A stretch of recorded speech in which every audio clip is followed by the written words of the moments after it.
آج ہم اس صدی کی سب سے دردناک تصویر جو ہے اس کے اوپر تبصرہ کریں گے۔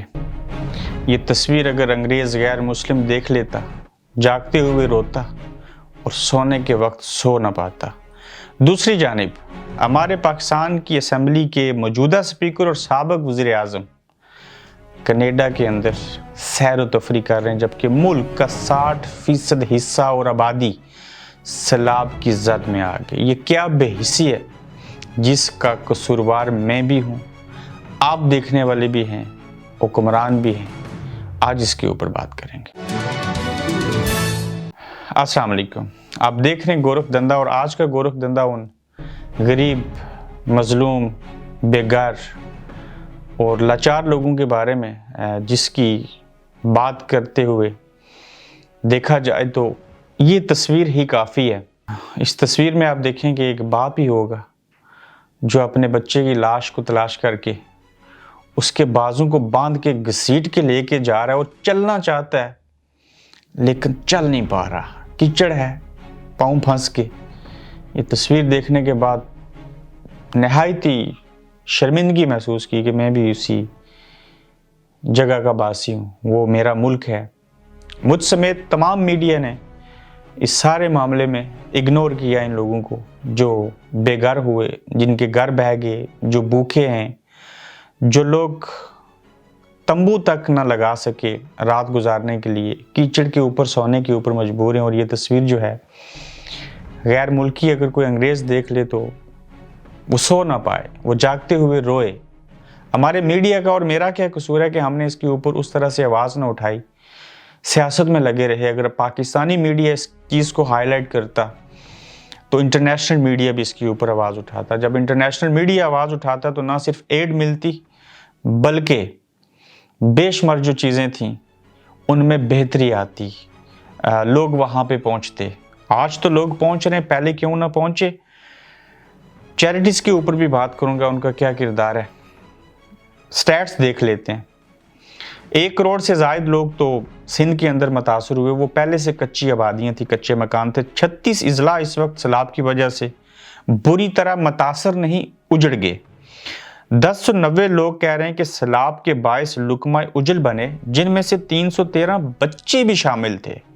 اب یہ جو 1090 ہیں، تقریباً 1100، اس کو 10 سے ملٹیپلائی کریں، اتنے لوگ ہیں۔ اس کی وجہ کہ لوگ جو صحافی ہیں، جن کے پاس کیمرہ ہے، وسائل ہیں، وہ تو ان دیہاتوں میں پہنچ بھی نہیں سکے۔ یہ وہ لوگ ہیں جو غربت کی سب سے نچلی سطح کے اوپر زندگی پہلے سے گزار رہے تھے، اور وہی لوگ اس سیلاب کی زد میں آئے، اور ہم نے ڈیم نہیں بنائے، پانی کو جمع کرنے کا نہیں سوچا، جس وجہ سے آج بارش ہمارے لیے رحمت کے بجائے زحمت بنتی ہے۔ 5,20,000 گھر تباہ ہو گئے، 7,08,000 مویشی چل بسے۔ کیا ان کی بد دعائیں نہیں لگیں گی؟ یہ وہی ہیں جو رپورٹ ہوئے، باقی 70 سے 80% جگہوں پر تو کوئی گیا نہیں اور وہاں سے سروے تک نہ ہو سکا۔ دوسری جانب جو اس وقت سپیکر ہیں اسمبلی کے، وہ کینیڈا کے اندر جو سب سے خوبصورت جھیل ہے، آپ دیکھیں کہ وہاں کی بارش میں بھیگ رہے ہیں اور وہاں کے مزے لیے جا رہے ہیں۔ یہ یقیناً ہزاروں نہیں لاکھوں پاؤنڈ کے اخراجات کا دورہ ہے۔ اگر ان کے اندر کوئی ذرا سی بھی سینے کے اندر جو دل ہے اس کے اندر محسوس کرنے کی کوئی حس باقی ہوتی تو یہ لوگ وہاں نہ جاتے، یہ اپنے ملک میں ہوتے، یہ پیسہ انہی کو دے دیتے، کم از کم ایک وقت کی بریانی ہی صحیح۔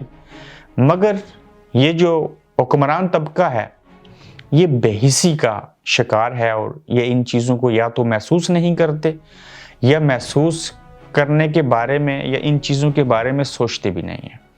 میں ہمیشہ دیکھتا ہوں کہ رمضان المبارک آئے، بڑی عید آئے، میں کرٹیسائز نہیں کرتا لیکن سوال ضرور پوچھوں گا۔ چیریٹیز جو ہیں وہ ملینز پاؤنڈ جمع کرتی ہیں، سینکڑوں چیریٹیز ہیں پاکستان اور کشمیر کی اور ان علاقوں کی۔ ان سے میں پوچھتا ہوں کہ وہ آج کہاں پہ ہیں؟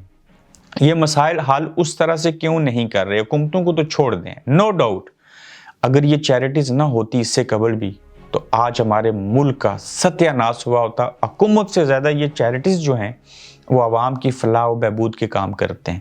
ہمارے علاقے کی سب سے بہترین چیریٹی، میں اس کا نام لینا چاہوں گا کوٹ، اور میں یہ بھی کہوں گا ان کی مدد کیجئے، یہ سب سے بہترین کام کر رہے ہیں. ہوپ ویلفیئر ٹرسٹ ہے، وہ کشمیر کی حد تک بڑا اچھا کام کر رہے ہیں. باقی چیریٹیز جو ہیں وہ سوالیہ نشان ہیں آپ تک کہ وہ اس طرح سے کام نہ کر سکے ریلیف کا جس طرح سے کام ہونا چاہیے تھا. اب پاکستانی میڈیا کا قصور آپ کو میں نے بیان کر دیا، مگر یہ جتنی تصاویر آپ نے اس ویڈیو کے ساتھ ڈسپلے ہوتے دیکھی ہیں، ان کو دیکھ کے میں تو چلیں برطانیہ میں بیٹھا ہوں، یہاں پہ ساری سہولیات میسر ہیں، اس کے باوجود میرا بھی اتنا حق بنتا ہے جتنا وہاں پاکستان میں رہنے والوں کا حق بنتا ہے، مالی، اخلاقی اور ایز اے صحافی بھی. دین اسلام کے اندر کہا گیا کہ مسلمان کا بھائی ہے اور ایک جسم کی مانند ہے. اگر جسم کے کسی ایک حصے میں تکلیف ہوگی تو اس کا درد پورا جسم محسوس کرتا ہے. تو پھر ہم کیسے مان لیں کہ ان لوگوں کو کیوں سمجھ نہ آئی کہ ان کے پڑوسی، ان کے ملک کے باسی، ان کے جو غریب لوگ تھے وہ آج اس حال میں کہ ان کے پاس چھت نہیں ہے، کھانے کو کچھ ہے نہیں ہے، اور ہم لوگ ٹھہرے سیاست کر رہے ہیں، بے شمار چیزیں کر رہے ہیں، ملک کی بیرونی دورے ہو رہے ہیں، گھر کے اندر بریانی، پلاؤ اور کباب کھائے جا رہے ہیں، اور ملک کا نصف سے زائد جو آبادی ہے وہ اس حالت میں ہے. کوئی شک نہیں ہے اس میں کہ دنیا میں سب سے زیادہ صدقہ دینے والی واحد قوم ہے مسلمان، ان کو کہتے ہیں. ان کا کوئی ثانی نہیں ہے دوسروں کی مدد کرنے میں، مگر ان کو کوئی ایجوکیٹ تو کرے، ان کو کوئی حالات بتائے تو صحیح، پھر یہ لوگ کام کریں گے. میری گورکھ دندا کے پلیٹ فارم کے اوپر دیکھنے والوں سے گزارش ہے، ہم بھی اپنے حصے کا جو ہو سکا کام کریں گے. ایک وقت کا یا ایک دن کا کھانا بھی اگر آپ ان حالات میں کسی کو دیں گے تو بہت بڑا صدقہ جاریہ. ملک اور قوم مل جل کے جب کوئی چیز کرتے ہیں تو کوئی چیز بنتی ہے. یہ تصویر پھر سے دیکھیے، آپ امیجن کریں یہ آپ کا بیٹا ہوتا یا آپ کا چھوٹا بھائی ہوتا یا کوئی رشتہ ہوتا آپ کے اس کے ساتھ، انسانیت کا رشتہ تو ہے ہی ہے. تو کیا اس تصویر کو دیکھنے کے بعد ہمیں کھانے کا ذائقہ آ سکتا ہے؟ ہم سکون سے سو سکتے ہیں کہ اللہ ہمیں نہیں پوچھے گا؟ حکمرانوں کو تو پوچھے گا چونکہ وہ عوام کے نمائندے ہیں، ان کے اوپر زیادہ ذمہ داری ہے. لیکن اسلام نے نماز پڑھنے کا کم کہا اور زیادہ انسانوں کے حقوق پورا کرنے کی بات کی قرآن کے اندر، سب سے زیادہ. تو پھر رشتہ داروں کے پہلے حقوق ہیں، پھر پڑوسیوں کے ہیں، پھر اس ملک کے ہیں اور اس کے اندر بسنے والے لوگوں کے ہیں. تو اگر ہم اپنے حصے کی جو زکوٰۃ بنتی ہے وہی اگر سال زکوٰۃ کا وقت آنے سے قبل ہی ابھی سے دینا شروع کر دیں تو یہ مسائل چند ہفتوں میں حل ہو سکتے ہیں. خدا را کوشش کریں اپنے حصے کا کام کریں.